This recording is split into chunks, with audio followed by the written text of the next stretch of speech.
23% of Harvard Business School MBA graduates were unemployed 3 months after graduation. Not 2%, 23, nearly 1 in 4. At the most prestigious business school on earth, Stanford reported similar numbers. Wharton, the same. These are not community colleges. These are the schools where CEOs send their kids. The schools that were supposed to guarantee success. And their graduates cannot find work. Here is what makes that number catastrophic. In 2022, Harvard's MBA unemployment was 10%. Bad, but survivable. In 2023, it jumped to 20%. In 2024, 23%. The trend is not flattening, it is accelerating. And according to an analysis of 27,531 MBA graduates across Harvard, Stanford, Wharton, MIT, Chicago, Columbia, and Kellogg, 52% of the 2025 graduating class had no recorded job. 52%. Read that again. That is 14,231 people. With degrees that cost $500,000 when you include tuition, living expenses, and 2 years of lost income. $500,000. For a coin flip chance at employment. This is not a recession. This is structural collapse. The Wall Street Journal reported that the industries that hired MBAs in bulk, consulting, and tech, have slashed recruitment. McKinsey hired 71 MBAs from University of Chicago Booth in 2023. In 2024, they hired 33. That is a 53% cut. In 1 year. Not a gradual decline, a cliff. Amazon, Google, Microsoft all scaled back MBA hiring. According to Poets and Quants, Bain cut summer internship slots. Boston Consulting Group deferred start dates into 2025 and beyond. The MBB firms, McKinsey, Bain, and BCG, were once the safety net. Could not figure out what to do after business school? Go to McKinsey for 2 years, then figure it out. 25 to 30% of every MBA class followed that path. That pipeline is gone. Consulting firms are not hiring, and when they do hire, they are not hiring MBAs. And it is not just consulting. According to the Harvard Crimson, BlackRock eliminated over 1,000 roles in 2 years. Finance, the other traditional MBA employer, is shrinking.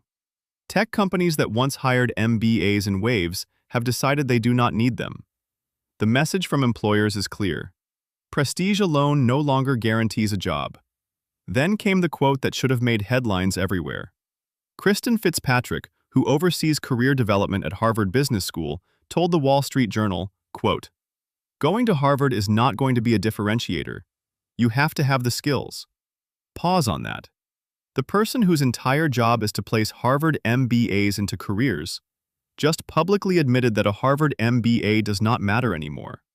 That is not a random consultant giving an opinion. That is the administrator at the most elite business school in the world surrendering, admitting the credential is worthless. So what happened? How did the degree that was supposed to be a golden ticket become nearly worthless in 5 years? First, AI is eating entry-level MBA work. Research, data modeling, strategic planning, market analysis, competitive landscape reports. All the tasks that fresh MBA graduates used to do for 2 years before moving up the ladder. AI does it faster, cheaper, and often better. Companies do not need 71 McKinsey MBAs when ChatGPT can draft the same PowerPoint deck in 20 minutes. The junior work that justified hiring an MBA? It does not exist anymore. Second, consulting firms overhired during the pandemic boom. Money was free. Companies were throwing cash at strategy consultants. Firms expanded headcount. Then reality hit. Interest rates rose. Clients stopped paying $500,000 for projects. Demand collapsed. And consulting firms realized they had hired thousands of people they did not need. So they cut. According to industry analysis, over 400 consulting positions across elite MBA programs simply vanished. The jobs do not exist anymore. Third, the MBA curriculum is fundamentally outdated. Employers want people who can execute, not theorize. The case study method that business schools worship does not translate to knowing how to use the actual tools companies run on. Tableau, Python, SQL, advanced Excel modeling. According to Forbes and multiple industry reports, businesses are hiring at their lowest rates since April 2020. And when they do hire, they want people who can start contributing on day one, not people who need 6 months of training after spending 2 years in business school learning frameworks that do not apply to real work. But here is the part that makes this a true scam. The people who do get jobs are getting paid extremely well. According to Poets and Quants, median starting salaries for M7 MBA graduates, the top 7 business schools, held steady at $175,000. Stanford reported over $180,000. Harvard total compensation packages, salary plus bonus, exceeded $220,000. So if you are in the lucky half that lands a job, you are fine. Great even. Your life transforms overnight. But the entire value proposition of an MBA rests on one assumption, that you will get a job. And the data now says you have a 50-50 chance of that not happening. Let's do the math, because this is where it gets truly insane. An MBA costs approximately $150,000 in tuition alone for 2 years. Add living expenses in expensive cities like Boston, Palo Alto, or Philadelphia. Books, travel, networking events, business casual wardrobe. Call it $200,000 all in for direct costs.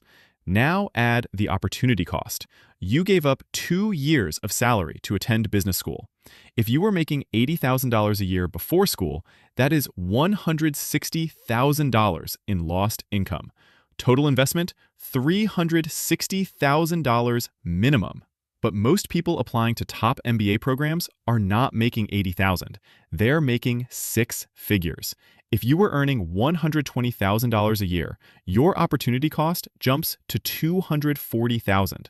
Add the $200,000 in direct expenses, your total investment approaches $450,000 to $500,000 for a degree that gives you 50-50 odds of unemployment.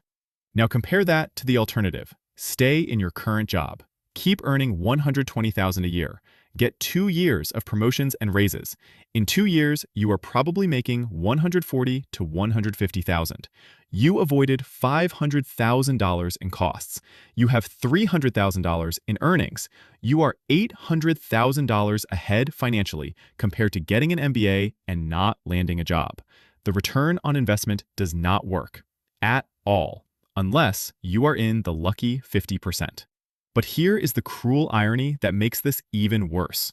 For the people who do get placed, the MBA absolutely still works.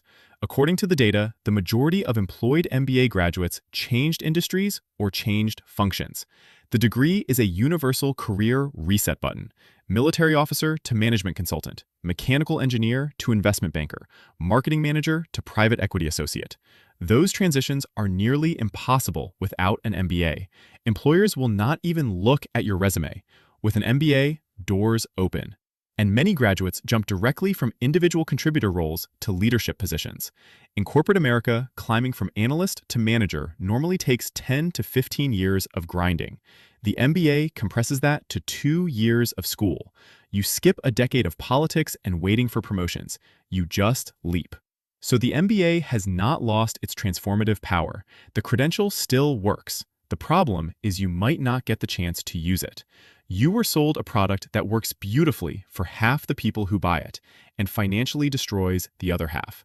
That is not education. That is a lottery. And the schools know this. When confronted with 23% unemployment at Harvard, students and administrators blamed graduates for being, quote, too picky about the kinds of roles they are willing to accept. That is victim blaming. That is gaslighting. When nearly 1 in 4 Harvard MBAs cannot find work 3 months after graduation, the problem is not that students have standards. The problem is the market does not want what business schools are selling. Columbia Business School was the only top program to improve its placement rate in 2024, according to the Wall Street Journal. Every other elite school, Harvard, Stanford, Wharton, MIT, Kellogg, saw declines. That pattern suggests the crisis is not about one school having a bad year. It is systemic. The entire MBA model is breaking in real time. And this is not new. We have seen this exact pattern before. It happened to law schools after the 2008 financial crisis. For decades, law schools sold $200,000 degrees and promised legal careers. Then the market collapsed. Firms stopped hiring. Law school enrollment dropped 30% when people realized the degree no longer guaranteed a career. Hundreds of law schools shut down or merged. It happened to for-profit colleges. They sold worthless degrees for decades, destroyed students with debt, and kept operating until federal regulations forced them to close. It happened to coding boot camps. They promised six-figure tech jobs after 12 weeks of training. Then the market got saturated. Graduates discovered there were no jobs. The boot camps collapsed. The pattern is always the same. Schools sell credentials. The job market changes. Graduates get destroyed, and the schools keep collecting tuition until forced to stop. So here is what this means for anyone considering business school right now. If you are making $100,000 or more, have a stable career with a reasonable upward trajectory, and cannot afford to gamble $500,000 on a coin flip, do not get an MBA. The risk is not worth it. If you have kids, aging parents, a spouse, or anyone relying on your income, a 50-50 chance of unemployment is not a rational decision. The psychological and financial stress will destroy you.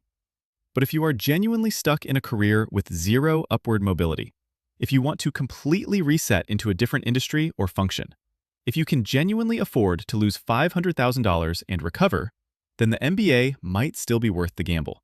Just understand what you are doing. You are not investing in education. You are walking into a casino and putting $500,000 on red. You might win big, you might lose everything. The MBA is not a safe bet anymore. It is not a golden ticket. It is a high-stakes gamble. And the house wins half the time. Tell us in the comments, do you have an MBA? Was it worth it? Knowing what you know now, would you do it again? If you like my video, please click on the like button and subscribe. It really helps out the channel. Thank you for watching, and I'll see you in the next video.